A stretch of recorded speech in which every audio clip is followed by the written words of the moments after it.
सत्ता में आने की गुंजाइश है सर, आशा है या नहीं, आपका पोल ने तो बताया कि नहीं आएंगे। आप क्या कहते हैं? मैं क्या कौन होता हूँ? आप प्रचार किए, आप तो हेडलाइंस त्रिपुरा बड़े चैनल, आपने कहा हम नहीं आएंगे। अब मैं आपके चैनल के सामने आपको क्यों रॉन्ग बोलूं? ये तो मेरे लिए बैड बिहेवियर होगा। आप घुमा घुमा के चलाइए, लाइव चल रहा है। हाँ, घुमा घुमा के चलाइए। कहते हम लोग उसी बुलडोजर पे हैं। और ड्राइवर साहब आपका क्या नाम? क्या करोगे मेरा नाम जान के? और ड्राइवर साहब आपका क्या नाम? क्या करोगे मेरा नाम जान के? द लाइव टीवी, सच सबसे आगे।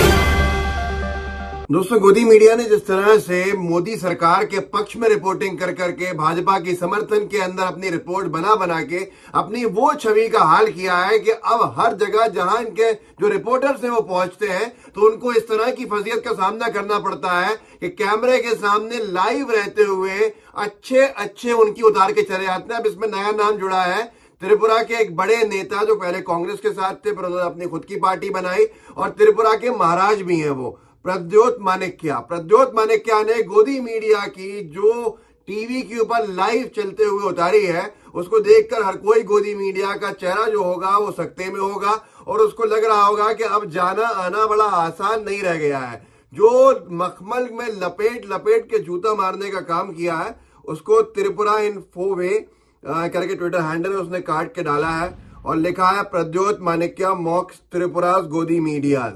प्रद्योत माणिक्या ने त्रिपुरा गोदी मीडिया का मजाक उड़ाया।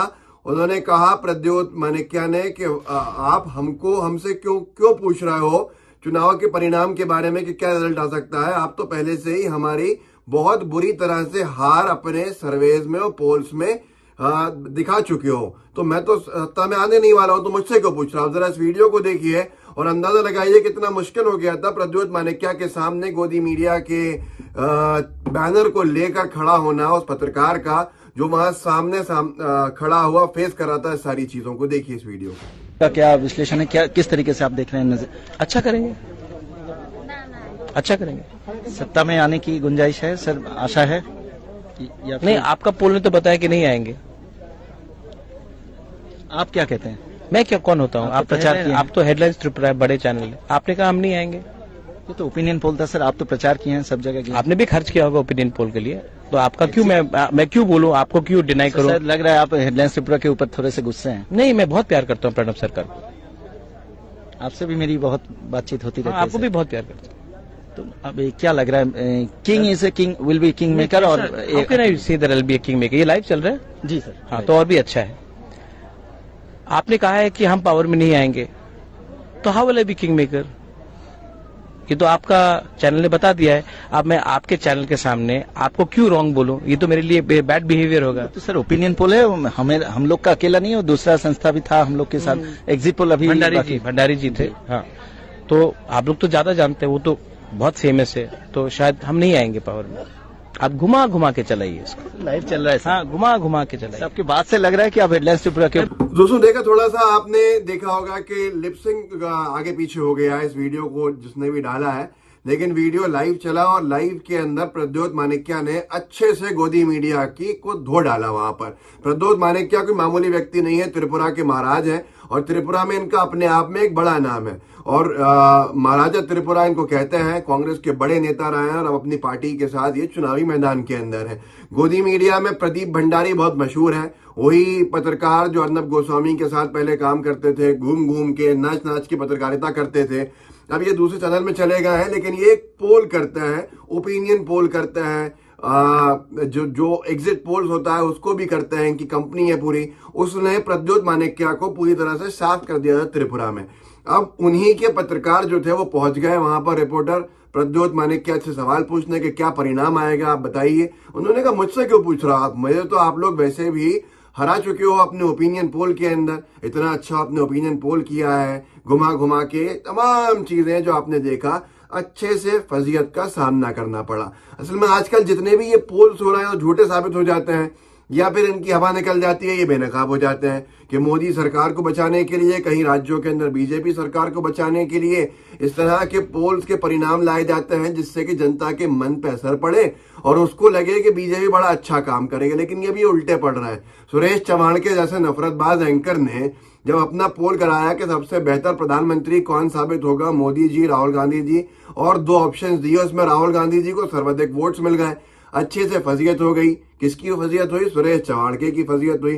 सुदर्शन न्यूज पे वो पोल कराया गया था, जनता ने अपने मन की बात वहां कह दी तो अपने आप वो पोल हटा सकते नहीं थे, लेकिन उस पर बात करने से पीछे हट गए। अभी मॉलिटिक्स एक अच्छा मीडिया हाउस है, उसने एक पोल कराया है। ये वही है जिनको नोटिस भेज दिया था दिल्ली पुलिस ने रिपोर्टिंग करने के लिए, जो एक पूरा प्रदर्शन था उसकी। तो मॉलिटिक्स ने एक पोल किया कि who will form the next government in India, अगली सरकार भारत में कौन बनाने वाला है। वो पहला ऑप्शन था यूपीए, दूसरा ऑप्शन था एनडीए, तीसरा ऑप्शन था थर्ड फ्रंट। आपको यकीन नहीं आएगा, 76% लोगों ने ये कहा कि अगली सरकार यूपीए की बन रही है। मतलब कांग्रेस की सरकार लोकसभा जीतकर अगले 2024 में देश में लोकसभा चुनाव के अंदर कांग्रेस की सरकार बनेगी। और बहुत सारे पॉलिटिकल पंडित्स का मानना भी है, क्योंकि बहुत सारे फैक्टर्स हैं जिनको लेकर बीजेपी की हालत बड़ी खराब है। 19% लोग मात्र थे एनडीए को वोट देने वाले कि इनकी सरकार आगे आने वाली है, मतलब मोदी सरकार बचेगी। लेकिन 76% लोगों ने कहा कि मोदी सरकार बचेगी नहीं। आप सोच रहे होंगे कि आखिर क्या फैक्टर्स हैं। योगेंद्र सिंह परिहार है, उन्होंने इस पोल का स्क्रीनशॉट शेयर करके और लिखा है, बेतहाशा बढ़ती महंगाई और बेरोजगारी पर भाजपा सरकार की विफलता ने जनता को अंदर तक छलनी करने का काम किया है और अब जनता मोदी सरकार के छलावे से बाहर आने के लिए तड़प रही है। बदलाव की मंद मंद बयार चलने लगी है। अब ये सारी की सारी चीजें गोदी मीडिया के लिए जाहिर सी बात है मुसीबत तो बनेंगी, क्योंकि गोदी मीडिया छुपा छुपा के लीबा पोती कर करके अब शायद थक चुका होगा। मोदी सरकार की नाकामियां लेकिन बढ़ती ही जा रही हैं। हर मोर्चे पे ये सरकार फेल हो गई है, बीजेपी को सरकार चलाना नहीं आता, लोगों का ऐसा कहना शुरू हो गया है, जो बीजेपी के लिए खतरे की घंटी है। अब ऐसी परिस्थितियों के अंदर गोदी मीडिया पहले रिपोर्ट्स चलाए मोदी सरकार के समर्थन में और दूसरों को बेफजूल के अंदर निपटाने का काम करे अपने पोल्स में, अपने ओपिनियन पोल्स में, एग्जिट पोल्स में, और उसके बाद जब उनके पत्रकार वहां जाते हैं तो उनको अच्छे से फजीयत का सामना करना पड़ता है। जो अभी आपने देखा त्रिपुरा के अंदर हुआ, प्रद्योत माणिक्य ने जो हाल किया गोदी मीडिया का, अब वही इलाज लोग कह रहे हैं बचा है सोशल मीडिया के ऊपर, और लोग यही कह रहे हैं कि अच्छा किया, इसी तरह से इनको सुनानी चाहिए खरी खरी, ताकि ये शायद कुछ परिवर्तित हो। लेकिन बाकी लोगों का ये भी कहना है कि इन पे कोई परिवर्तन आएगा नहीं। जो ये गोदी मीडिया ने शायद ठेका ले लिया है फजीयत का, और फजीयत के चलते उनका क्या हाल हो रहा है वो तो आप देख ही रहे हैं कि किस तरह से किसान आंदोलन के अंदर गोदी मीडिया गो बैक के नारे लग गए, उनको भगाया गया। जहां जहां अभी जिस तरह से प्रदर्शन चल रहा है जंतर मंतर के ऊपर, वहां से इनको भगाने की नौबत आ गई।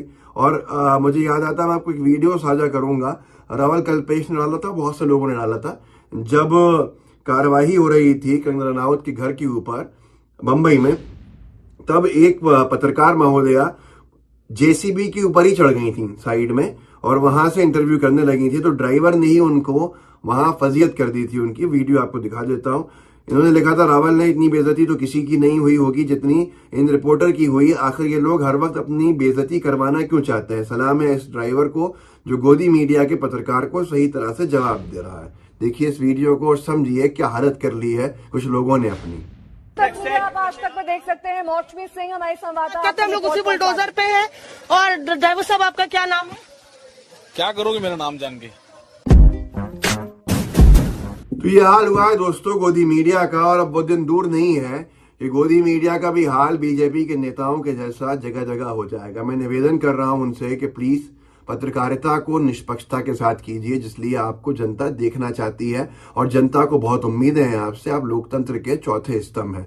थोड़ा सा अपना ख्याल रख लीजिए साह का। इस वीडियो को आगे बढ़ाइएगा, लोगों को जागरूक कीजिएगा, व्हाट्सएप ग्रुप में शेयर कीजिएगा, लाइव टीवी को सब्सक्राइब जरूर कीजिएगा। जय हिंद, जय भारत।